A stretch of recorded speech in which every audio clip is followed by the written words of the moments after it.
অনামিকা ঐশী আর আলবির নাকি ডিভোর্স হয়ে গেছে। সবই বয়সের দোষ রে, নাইলে মনে পড়লে এখনো নিজের গালি দিতে মনে চায়। তোর মতো মানুষের প্রেমে আমি কেমনে পড়ছিলাম। যেই মেয়ের সাথে সব ছেলে কথা বলতে পারে তাকে মেয়ে না লোকালবাজ বলে। হ্যাঁ ঠিক আছে, ডিভোর্স হয়ে গেছে, কিন্তু তাদের নাকি বিয়েই হয়নি। আমাদের কি ডিভোর্স হয়ে গেছে?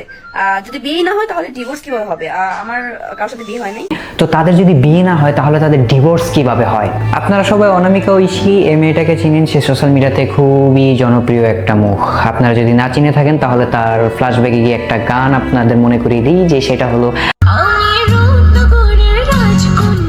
হ্যাঁ এই মেয়েটি অনামিকা ঐশী, সে সেই সময় থেকে এমন একটা পপুলারিটি বা এমন একটা ফ্রেম কামিয়ে নিয়েছে যে এখন সে নাটক থেকে শর্ট ফিল্ম। আর আলবিকে যদি আপনারা না চিনে থাকেন তাহলে আমি মনে করিয়ে দিচ্ছি, প্রত্যয় হিরণের যে এই সব ভাইরাল গানগুলো আছে,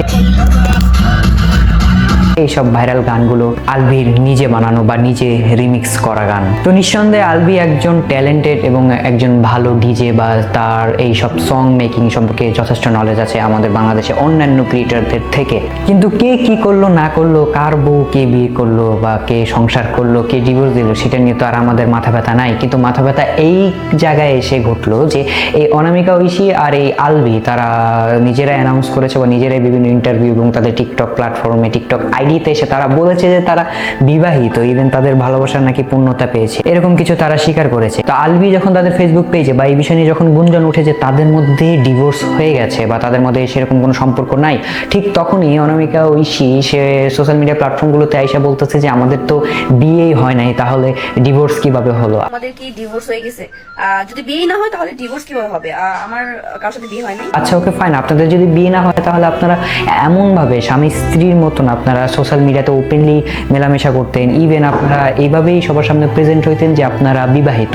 তো বিবাহিত না হয়ে কি আপনারা এইভাবে থাকতেন, নাকি আপনারা বিয়ে করেছিলেন সবার কাছ থেকে হাইড করতে চাইতেছেন যাতে আপনাদের ইমেজটা খারাপ না হয়? কোনটা?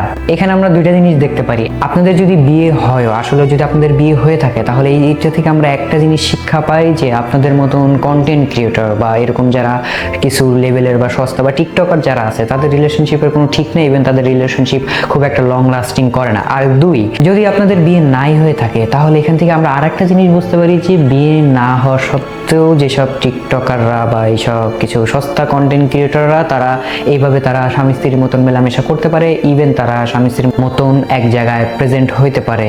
এই দুইটা জিনিসই আমরা বুঝতে পারি। সো দুইটাই নেগেটিভ একটা বিষয় বা দুইটাই নেগেটিভ একটা জিনিস, যেটা আপনাদের দেখে শেখা বা আপনাদের থেকে ইনফ্লুয়েন্স হওয়ার মতন কিছু নাই। আপনাদের থেকে কি ইনফ্লুয়েন্স হবে বা কি শিখবে, কি আপনাদের ফলো করবে, আপনাদের যারা ফলোয়ার্স আছে তাদের জন্য আপনারা কি মেসেজ দিয়ে গেলেন যে রিলেশনশিপ বা বিয়ে এগুলা কিছুই না, যে ছেলের সাথে মনে হয় সেই ছেলের সাথেই থাকো, তার সাথে স্বামী স্ত্রীর মতন সম্পর্ক স্থাপন করো, আর যখন তাকে ভালো লাগবে না তাকে ছেড়ে দাও, সবাইকে বলে দিবা যে আমরা কোনো বিয়ে বা এগুলো করিনি। ও তো এইসব মেয়েদের বা এইসব টিকটকারদের ফলো করার আসলে কিছু নাই, বা এদের ফলো করলে এইগুলা শিক্ষা ছাড়া বা এইসব কিছু নোংরামি ছাড়া অ্যাকচুয়ালি আপনি আর কিছুই এদের কাছ থেকে শিখতে পারবেন না। বি অনেস্ট, আমি জাস্ট ভিডিও শেষে একটা কথাই বলবো যে আপনি কি চাইবেন যে আপনার বোন অনামিকা ঐশীর মতন হোক?